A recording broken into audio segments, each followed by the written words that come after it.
Hello and welcome. You're watching Business Plus. Your foreign trips and tours are all set to get more and more expensive. The government is now going to introduce, or in fact has introduced, a 20% TCS or tax collected at source on credit card usage. Remember, if you are now going to buy an item worth $100 and if you're abroad, you would be paying $120 net amount, 20% of which is about $20, will go to the government. Now, the Finance Ministry, in a very late night notification, amended the Foreign Exchange Management Rules 2023 and included international credit card payments under the liberalized remittance scheme, also known as LRS, from 1st of July. So you still have more time. Now, remember, the use of credit cards in foreign countries while traveling was not included under LRS before. It included debit cards, forex cards, bank transfers. But this is the first time that you will now have to pay 20% a TCS whenever you make a purchase using your credit card internationally.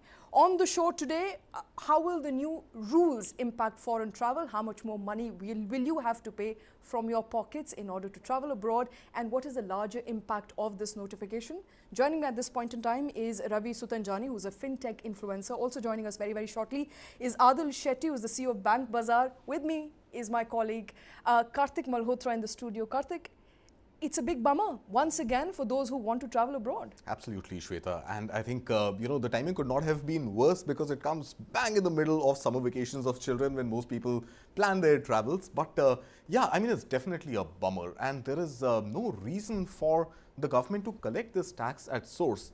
With my limited understanding, when the rules on LRS were changed about a month, 6 weeks ago, the problem back then was that it was done in a bid to widen the tax net for the tax evaders. And these tax evaders, again, if you remember back then, the idea was that you will tax high purchases at a 20% TCS, which meant if you are spending on travel through an agent, if you are spending on luxury purchases that you're making in terms of buying, luxury brands and paying in cash, you pay a TCS. And even incidentally, IVF and IVF fertility clinics and payments made there were to include a TCS of 20%. The government was conveniently silent at that time, and the credit cards were not really in the same ambit, and international spend on credit cards. So like you rightly said, I mean, you go abroad from the 1st of July, anytime you swipe your card for a $10 meal at McDonald's, the bill that gets generated is $12. So actually the outgo is $12. It's 20% more. You go, you shop somewhere for $100. The actual amount that gets debited on a $100 bill is $120. Of course, this comes into effect from 1st July, but 1st July onwards, it's definitely a bummer, and you end up paying more. And in a way, I see it as a sort of, tax-free loan you've given to the government, because you can reconcile your books and you can reconcile your tax statements. A year later, once you file your tax returns. So if you travel on the 1st of July this year, you will end up actually filing your tax returns probably on the 31st of July the next year, 2024. So until then, this 20% TCS has actually gone to the government, which you would end up claiming, and the refund of that could come a good 3-4 months even after that. So it's a good 1.5 year window for the government to refund that money if there is any and to keep it with them until that point in time. Ravi joining us at this point. Ravi, you've talked about what these new rules will mean for people who are hoping to travel abroad, but I want to begin by asking a very basic question. Explain to us what is the difference between TCS and TDS, and thereafter what these new rules will mean for people traveling abroad. Well, thank you so much for having me, pleasure, and I think totally enjoying the conversation. So to begin with, right? I mean, first of all, we have to understand that it's not a tax; it's a TCS, right? Which you pay in advance and you adjust against your advanced tax liabilities. You get the refund later. Certainly, a burden, 20% additional capital will be blocked. Now, what is the fundamental difference between TCS and TDS? So TCS is tax collected at source, which is majorly deducted by your bank or seller of goods. So they collect the TCS on your behalf, pay to the government, deposited against your PAN number, and you can get it adjusted at the time of filing return. While TDS is tax deducted at source, right? So when you get, say, interest on your FD above a threshold amount on your savings account, your bank deduct, the TDS on your bank account. So basically, these are the fundamental difference. But I think I've been speaking to a lot of people from finance and business communities, and they are certainly seeing this as a big move. It's certainly going to deteriorate the credit card industry in general. But one thing we'll have to take it into consideration that bank account, debit card, forex card, a lot of these things were already under the ambit of LRS, right? But credit card was not. So I think with this move, a lot of significant transaction that people generally, when they go out on international travel and shopping, now credit card transactions too will be count of LRS. But debit card and forex card was already there. Okay. And another catch is the 5% is the TCS that would be applicable till 30th June. So from 16th May, just 2 days back to 30th June, the rate is 5% still. And that would be increased to 20% from July 1. And does that 20% apply to forex card, debit card, bank transfers, all of these expenses? So if you go by the rules and fine prints, you'll realize the all other categories. The current is you don't need to pay anything. I mean, till last year, if you are using your debit card at Dubai or maybe at Europe, you are not supposed to pay anything till 7 lakh rupees. Post 7 lakh rupees, your bank was supposed to deduct 5% TCS on aggregate amount. But with the new changes from 1st July onwards, forex cards would also be impacted along with credit cards. So Ravi, just help us understand here what seems to be the rationale for the government really going ahead and making this move. How does it really help the government in addition to, of course, getting this additional 20% on international spends, which lie with the government until the reconciliation happens at the taxpayers' end at the end of the financial year? So, before that, if you look into the data, I think the last financial year from April to February, Indians spent more than $12 billion on, overseas travel. And I think close to 6 to 7 billion were part of LRS and the rest of the amount was not part of the LRS. While I may not be the most qualified person to speak on the, intent of this decision, but certainly, the aspiring upper middle class. So it's not only the rich and HNIs, I'm assuming they were already paying the taxes, but 20% definitely seems a blockage amount, the capital, which will be blocked with the government for the next 12 to 18 months. The primary intent could be, to ensure that if you have the affinity to spend on, international travels, you are supposed to, file your taxes properly. So it would be very interesting to compare the number of people who are filing taxes every year versus the number of people, unique people, spending money on international travel. So this could be one intent, I think, what we were discussing on social media and also in communities. But Ravi, correct me if I'm wrong. If you have a credit card, which means your details are already with the bank, they already have a sense of how much you're spending, because a credit card is only issued when your expenses are calculated. It's linked to your PAN, it's linked to your Aadhaar, your KYC is done. So essentially, if the argument is that the government is trying to get hold of more people who are traveling abroad or spending extravagant money, then they already know where I'm spending because they have all my details in. Certainly. So, even as per RBI laws, if anyone deposit more than 10 lakh rupees to a credit card, and obviously not for digital, even if you deposit by cash towards your credit card bill payments in more than, I think, 10 lakh rupees, it gets reported against your AIS annual information statement. So IT department definitely has that data, but I and along with a lot of people in the communities definitely see as a big blocker for a lot of people who would want to use credit card internationally. So your capital is blocked 20%. So there are multiple ways to track, and you correctly mentioned, right? I mean, be it banks, any financial transaction who is entity who is issuing forex card, or even if you're using your ATM card for ATM withdrawals, bank certainly has all of these data, but 20% number definitely seems very higher. So, Shweta, I think one interesting, observation, and that is yet to really come out, and I think this is something that we should try, and it'll get disclosed in future also. I was reading somewhere, if you were to make an online transaction using a credit card on, let's say, a Netflix or an Amazon.com account internationally, as long as you're paying in INR, this 20% tax is not valid.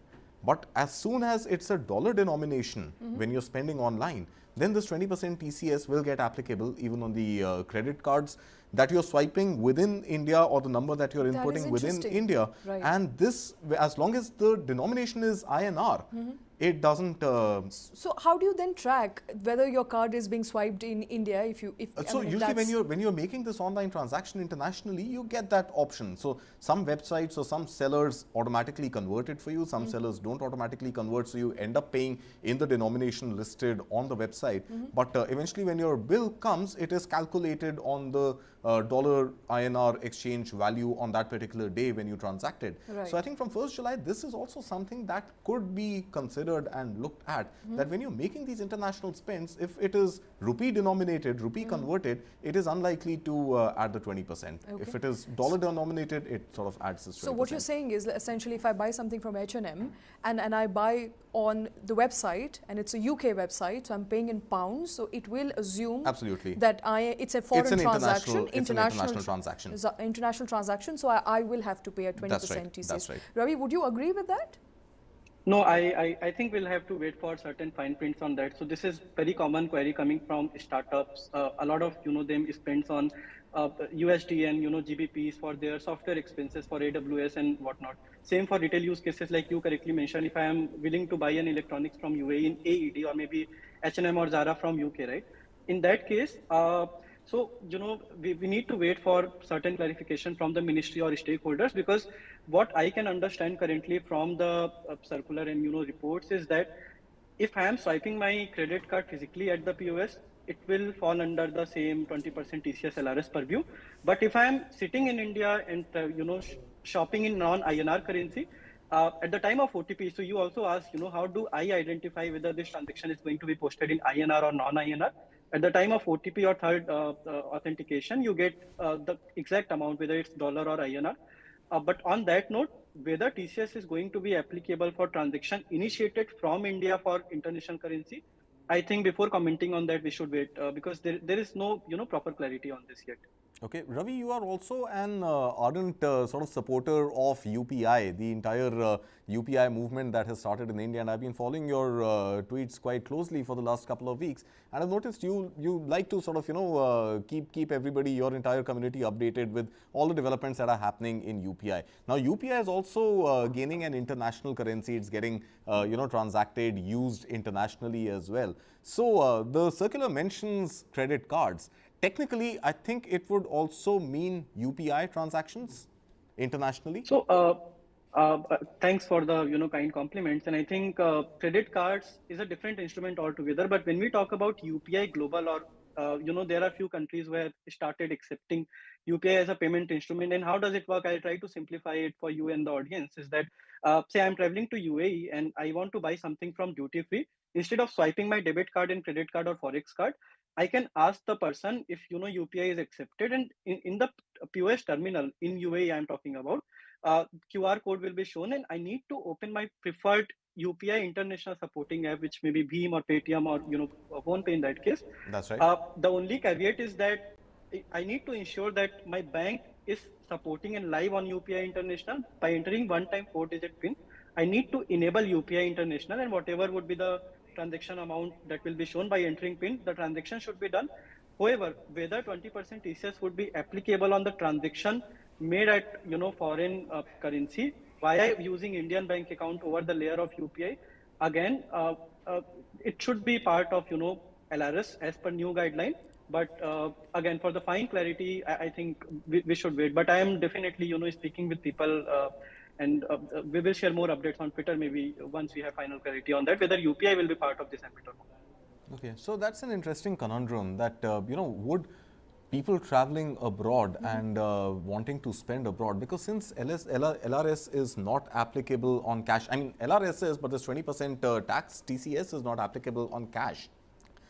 It seems to be that this move is actually going to encourage people to convert currency and carry physical currency notes as opposed to carrying plastic.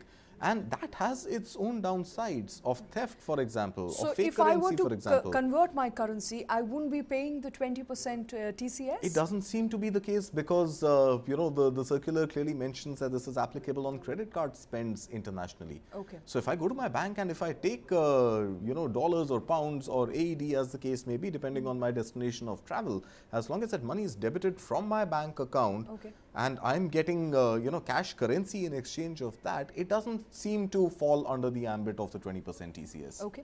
Adil Shetty, CEO of Bank Bazaar, joining us at this point in time. Adil, appreciate you taking time out. I want to, directly begin by asking you, how do you read government bringing credit card spending under LRS? What are the long-term, short-term repercussions for people? I mean, in the short run, obviously, people are expected to pay more when they take a foreign trip. But what are the repercussions of the said move? So, basis this rule change, international credit card spends, which were exempted from being under LRS and exempted from TCS, have been brought under the TCS regime. So, what this means is if you're using your credit cards for spends starting July 1st, there is a tax collection required at source, and this is expected to be 20%. Now, I think what is not clear is how all of this is going to be activated and tracked, right? Because you go to a foreign hotel, you swipe your card, how exactly is the 20% going to be collected and then remitted in your name? And how are we going to exempt only certain expenses, which are for education and medical expenses? So while the operations is not clear, right? What we are clearly seeing is it does clearly appear to be a move to track international credit card spends better. The TCS amount is high, it's at 20%. And how this is going to be operationalized, because people spend on their credit card at multiple merchants, and how is this money and this TCS going to be collected? The operational aspects need to be figured out and explained over the coming weeks. So from what I understand, Karthik, is that, and Adil can come in here as well, is that if I were to go to a grocery shop and buy something, I would have to pay TCS there, or if I were to go into a retail store and buy something, pay TCS there. But let's assume I'm going under medical circumstances or for educational purposes, buying books or buying medicines, would TCS not be applicable there? Yeah, so I think TCS, as it was mentioned in the previous circular, was not applicable on international education to a certain limit. Memory sort of eludes me, I don't know what that limit was. What is 7,50,000? So up to 7,50,000 rupees, it wasn't falling under the ambit of TCS. But the grocery store example that you mentioned, and that is where I think the kind of entries I suspect we will see in our credit card statements are going to be two kinds. And I don't know, Adil is the expert here. Adil, good to see you after a very long time, and thanks for being with us. But my hypothesis is that there's no way that when you make a transaction at a grocery store internationally, let's assume for $10, the bill that gets generated is not going to be of $12, because the retailer, the seller there, is not taking this additional $2 on his books. So my understanding is there are going to be two entries in your credit card statement. One is the $10 that goes in the name of the seller, and the other is the $2 that goes in the name of perhaps your bank account or your credit card issuer, which then eventually gets deposited to the government coffers, is my assumption. Adil, does that seem to be the case? Yeah, you made a few great points there, right? And let's just logically think through this, because we'll wait for clarity to emerge. But let's logically think through, and everything you said is correct, right? So when I swipe my credit card, and here's an interesting point, most credit cards can be used for international swipe and international spend. However, you need to enable it. So this is something people need to realize. The current RBI rules require that while your card can be used internationally, you need to go to the mobile app and enable it for international spend. That's right. Now, when I swipe internationally, right, at a grocery store, let's say the bill is $10. Now, when it appears in my credit card bill, not only do I see a swipe today for $10, but I'll see a forex charge as a separate line item. So the forex charge, let's assume, is 2%. It'll say that $10 is how much I paid the merchant, and your forex charge and the surcharge on the forex charge is 2% of the amount.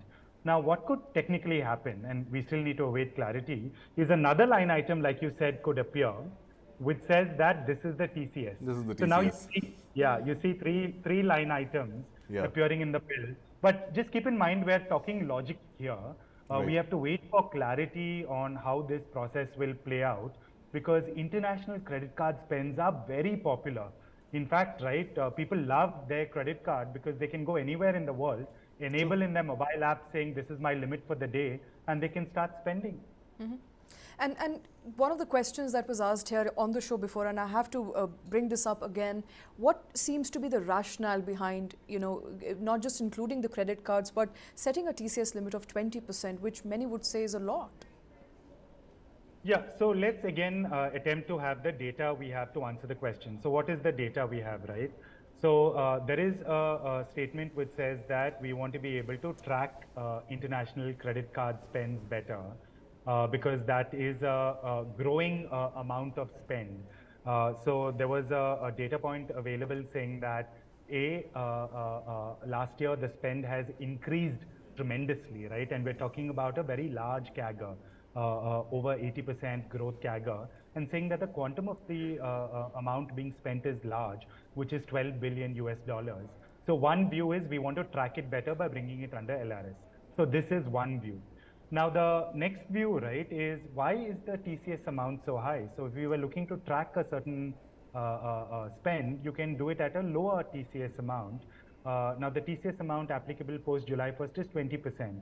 Now there is again an unverified statement which says that, hey, this is the demand from the domestic travel and hospitality sector. But, honestly, I can't comment on that. We're just trying to read, the data that we're seeing come out from the market. And these are the two data points I know as of now.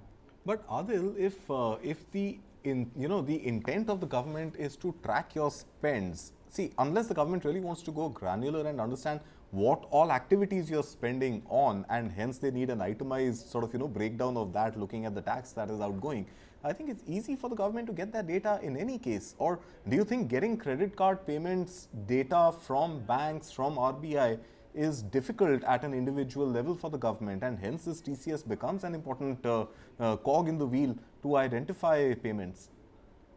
Yeah, so let me just answer it from the credit card perspective, right? The minute you introduce TCS, the level of data and the level of compliance is much higher. So your point is valid in the sense every time I swipe my credit card globally, right? So let's say I have a co-branded credit card from Bank Bazaar and I swipe it in London. Clearly, the line entry says that this is an international spend.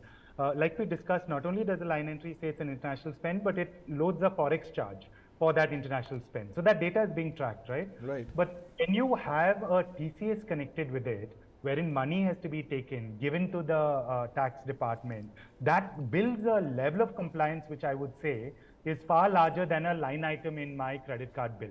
So I think that's where this tracking is headed. Right. So I think unfortunately what I see as a trend, well, maybe not unfortunately exactly, but the trend I see is that a lot of people are now going to opt for top-ups on their credit limit. Banks are going to introduce cards with a higher credit limit, and they will possibly charge an annual fee to enable that. And this becomes perhaps an opportunity for banks also to try and squeeze a little bit more out of users and bankers and spenders like you and me. And the government and everybody sort of makes hay as the sun shines on sweaty heads like ours.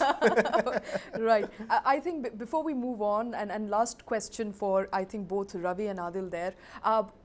It appears to be a concerted effort by the government to make foreign travel more and more expensive. Just a couple of weeks ago, we discussed extensively on the show about how TCS on foreign tours and travel packages will now be to the tune of 20% from existing 5%, and that too is applicable from July. Now, credit card spends are going to be charged to the tune of 20% TCS on foreign transactions. So all in all, if you're going abroad as of July of this year, it's going to be more expensive. What do you tell your people, or in Ravi's case, what do you tell your audience that says the government is taking a lot more money from our pockets than we can perhaps spend? To be really honest, and I think before I answer that one point, so there won't be 3 line of entry, I think 4 line of entry, right? So when I am swiping my card at one of the international destination, apart from obviously Forex markup, there will be GST too. So I think we are not taking that into consideration. Right. So, 2-3% Forex markup, then you have 18% GST on the amount, then apart from that 20% TCS.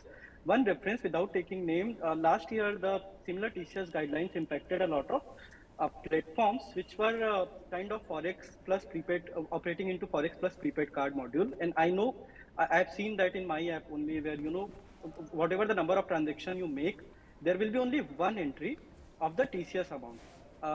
There won't be like, if I'm making 10 transactions, there won't be 10 TCS deduction entry in my credit card statement or Forex card statement. So we'll have to see how infrastructure and banks are going to work on the compliance part. But to be really frank, this will certainly make a lot of people think that the 20% extra amount that they are supposed to keep that as a capital that will be blocked for the next 12 to 18 months is certainly going to put a very important part in the decision making for, say, a lot of Okay. leisure travel, say for Europe or Maldives. You know that, okay, if 5 lakh was my budget, now my budget has increased to 6 lakh rupees, and I won't have access to additional 1 lakh rupees, say, for the next 12 months or 18 months. Right. This is my limited view on this. Right, right. And Adil, how are your customers, clients feeling at this point in time? Is cash going to be king, Adil? So see, a lot of the customers in Bank Bazaar are asking the question, but this hits much closer to home. My dad is going on an international holiday on Sunday, and he's been calling me saying that, Adil, what does this mean? So I feel let's give this a few days for clarity to emerge. I think that this is an announcement by the government which happened on Tuesday. There's a lot of work which everyone needs to do, including on the bank side, to be able to manage all of this. I think it's good to discuss it, good to try our best to understand it, but I would like to give it a week's time for full clarity to emerge, because a lot of voices are being heard. Everyone's thinking through this at the highest levels in the industry. Let's give a week to 2 weeks for clarity to emerge. All right. Great. Adil, join us back after a week, and hopefully by then, we should have some data on the Bank Bazaar platform also in terms of what kind of traction you have seen, or what are the ups and downs you've seen in demand and queries on credit cards. We will come back to you. Adil Shetty, Ravi Sutanjani, thanks very much for your time on that story. And we're going to move on now. Cricketer MS Dhoni is in news, but for wrong reasons this time. Dhoni has topped the list of celebrities who have failed to necessarily comply and do their due diligence with campaigns or advertisements that they signed up for last year. Advertising industry self-regulatory body ASCI said that there has been a steep jump in complaints against celebrities, and many of them are endorsing products or services failing to provide any evidence of due diligence before signing up for the campaign. Now, according to ASCI, Dhoni featured in at least 10 counts of non-compliance, followed by actor-comedian Bhuvan Bam, who has 7 counts of non-compliance to his name. Now, the fiscal year also saw real money gaming industry surpass the education sector to emerge as the most violative sector, so most violations happening from the gaming sector as of last year. On the show, why is advertising body naming these celebrities? What should influencers and advertisers do to ensure due diligence and focus on top misleading advertisements? Joining us at this point in time is Shweta Purandhare, who is an advertising compliance expert, also an influencer. With me, my colleague Karthik continues to be in the studio. I want to come to you, Shweta, directly. The reports of celebrities violating advertising rules is not new. You have been at ASCI, you were the former Secretary General. What does it mean for people who are watching these players, watching these influencers, and perhaps learning a lot from them? First and foremost, I would like to say that these are all advertisements, and classically it is said that ads are just a hope in a jar. Okay, so in India, for some reason, celebrities are treated like God, and I think it's high time that consumers do realize that these are nothing but actors. They are just lip syncing what their advertisers are, asking them to say. So. Consumers have to be more aware. Consumers have to make their own judgment calls and not blindly follow what a celebrity is telling them. Okay. Also joining us is Arvind Mathur, who is the Product and Business Unit Head at mFilterate. Arvind, in a country like India, and as Shweta pointed out, where you have a somebody you look up to, somebody you admire, an actor, a politician, an influencer, a godlike figure, how can there be checks in place to ensure that young gullible people and citizens don't fall for these advertisements? What sort of checks should be made in place? And I'm sure ASCI already has these checks and balance, and I'll get Shweta back on that. But what sort of checks do you think there should be to ensure that citizens are not duped? I think the responsibility lies at both the ends, at the end of the advertiser itself, the celebrities themselves, and then obviously some bit of information that audiences such as us need to understand, that, as rightly pointed out, that these are again mere advertisements. They are not really something that has to be there, right? It's just a script that is being followed. I think technology will play a big role. I think the numbers that you reported, I think a lot of them are actually violations that have been on the digital side, which means while the TV and the print ads have been fairly fine, about 97% compliances have been met, but a lot of leakage has been on the digital side, which means a lot of creatives that go out get churned out quickly, go onto different platforms like Meta, Google, any other social platform. And there is a gap in how these platforms can monitor, check these compliances can be met, right? I think I'll cover this in three parts. Talking about guidelines from ASCI, if these guidelines can be understood in a better way by celebrities, because I understand celebrities today will have a process to understand what ASCI says as to what the guidelines are. For example, you can't show any national symbols in your ad, right? You can't have unassisted minors on the TV going as well. You can't have people in uniforms endorsing products, right? Especially military uniforms and similar, right? So these guidelines could be met by automating tools or automating platforms by checking if those creatives actually don't have any kind of violations or not. And then there could be a control mechanism with brands getting an approval, with celebrities getting to understand what these violations are, and then taking a mitigations task on it, right? The other bit is I think, to behave a little more responsibly by celebrities and other actors involved, wherein they could really go about putting up a disclaimer that these are ads or this is a paid promotion that we are following into. And I think with a little bit of those checks and balances, a large part of this problem could be mitigated, right? And it's something that we already see as an area where brands are working towards. Okay.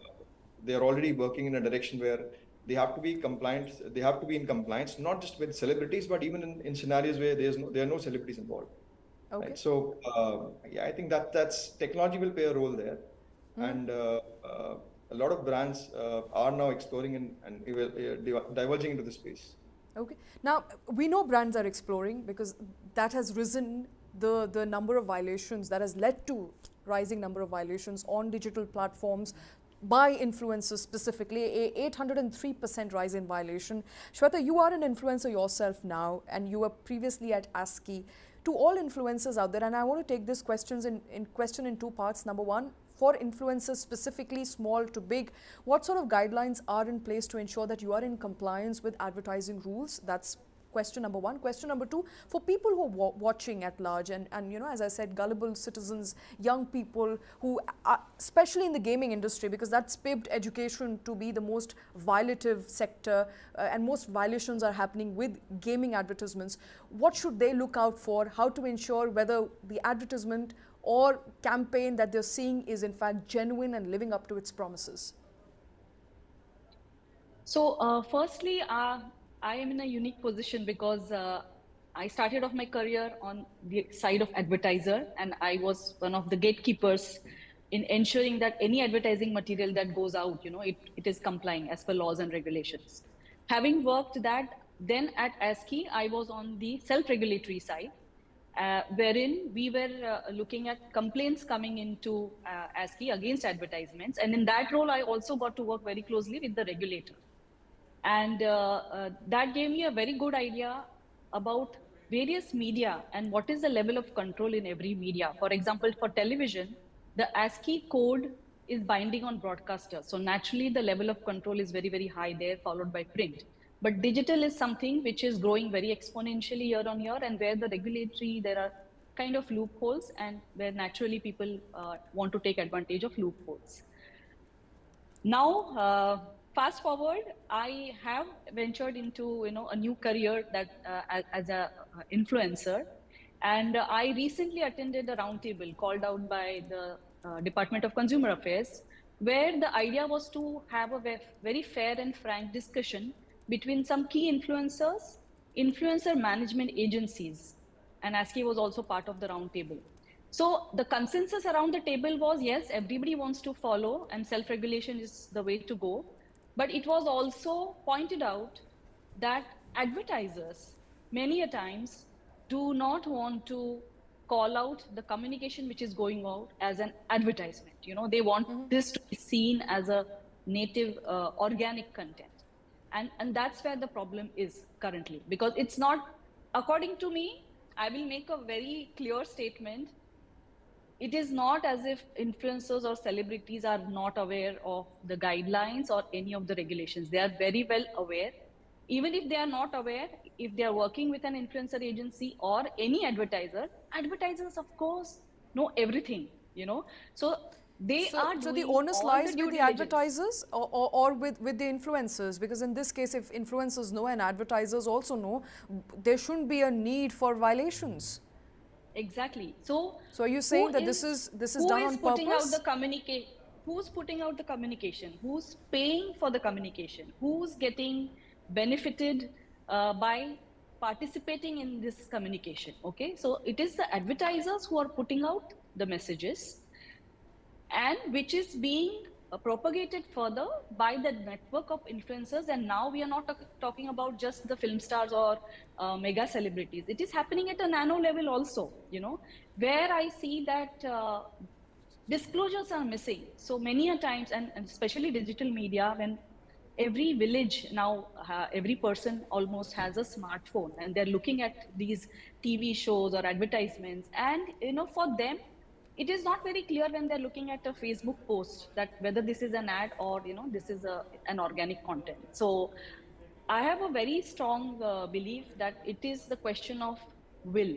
Okay, so if government is going to say that okay, we will do light touch regulation, but if self-regulatory efforts are not up to the mark, then it's a real question. You know, this ASCI report that you have pointed out is really an eye opener. You know, whether the light touch Shweta, pardon regulation. my coming in. I just want to understand from you. You know, when we say that MS Dhoni, and I'm a big fan, so you know, I don't sort of take direct offense, but you know, just because the name pops up, when we say that a name like MS Dhoni has 10 cases of violation and a name like Bhuvan Bam has 7 cases of violation, does this mean that in these cases, these two gentlemen have failed to provide the due diligence to the advertising regulators, or does it mean that they have not done their due diligence? So there's a difference between the two. Maybe they've done their due diligence, but their due They diligence have has not been done. presented as They evidence. have. They have done their due diligence very thoroughly. Okay, They have and or they they have know. not? They have, you know, They have. So then where is the issue? Then I'm the issue saying is in about a, paperwork. and I'm saying that these two poor gentlemen are very unfortunate that their name has come up, okay? But there are hundreds of others, So okay, who let's are not. clarify. Let's clarify specifically in their names, since we've got their posters on the wall and we are really, you know, using their names in the slugs. I want to clarify: is this a violation of any code of conduct, or is this maybe, you know, lack of presentation of proof of doing due diligence? In my personal opinion, people are stretching the envelope, okay? Because can you believe that if they are When you say getting people, who do you endorsed, mean? These celebrities are stretching the celebrities envelope? and influencers, because can you imagine if they are getting compensated in crores, can they not, you know, they can hire a team of, you know, the legal 10-member team who will do the due diligence for them. So, Arvind, you know, why don't you come in here and tell me, there's a difference between guidelines, rules and law. What are we talking about here? Guidelines may or may not be followed. It's a best practices SOP. Rules, law are slightly different. So I think in a broad context, it's a mix of both. There are certain rules and there are certain guidelines to abide by, right? And so what when I we think say that 3/4 of the influencers, stroke celebrities, stroke advertisers are non-compliant, what does that mean? They're not compliant in their paperwork, which is required as per rules laid down by the regulator, or are they not compliant in way of the guidelines issued that it is a good idea to submit the paperwork or evidence about due diligence? I think the way the due diligence has got conducted is something that's not been satisfactory. So I think what's been highlighted out, as I understood, is that there's been some bit of due diligence that has been done, but that's not done to a level where they've passed those checks. Right? So, okay, so let me clarify that for ample clarity of our audience here. Is this something that the country should frown upon, or is this something that the country should, or whichever agency should take penal action against? I think it's a difficult question to answer, right? But if you really ask me, there'll be certain guidelines for which there should be no exceptions at all, right? For example, if you do anything that's against national interest, can you take them to court for not following these guidelines? Or no, it's just a guideline, it's a good practice to declare due diligence, and even if you don't, well, you should have, but never mind, carry on. No, I think you should definitely put some seriousness behind this entire effort that the government has put in. Ultimately, you're protecting consumer interests and rights. So maybe there'll be elements that can be challenged in court, and you should take things to court in certain areas. But you can't be rigid about it, right? They're also celebrities that represent our nation and our country across, right? So probably you'll have to be. This is a delicate question which you need to look at from multiple aspects as to what regulations have been actually challenged. Really, I think the entire effort behind the ASCI is to protect the customer's interests, right? So that they don't get misguided. And as long as they're able to navigate this through multiple checks and balances in place, there could be healthy coexistence between these different elements. And whether we do it through aiding technology, whether we do it through setting up broader guidelines or standard protocols in place, I think that's something where the industry needs to move towards and getting to answer those questions. Okay. Just a yes or a no question from Shweta at this point in time. Shweta, what are we looking at? Are we looking at just a list that has come out, or are we looking at some sort of punitive damage action that will be taken for these celebrities? Yeah, so this is not a yes or no question. So let me just put two one lines to that. One line answer, please. Yeah. So in this case, the very big difference is ASCI is a self-regulatory body. ASCI cannot enforce certain things on these celebrities, whereas regulator needs to act, because taking to court is another level altogether. Right. But the respective regulators now need to act, because they need to strengthen ASCI's this report findings. All right. So the regulator needs to act. Self-regulation. Preferred route. Just a list. Good to have. Good to have. Good to know. Good to know. Good to have. And that's not a must. Not a must. Ends at that. And with that, it's a wrap on this edition of Business Plus. Keep watching News 9.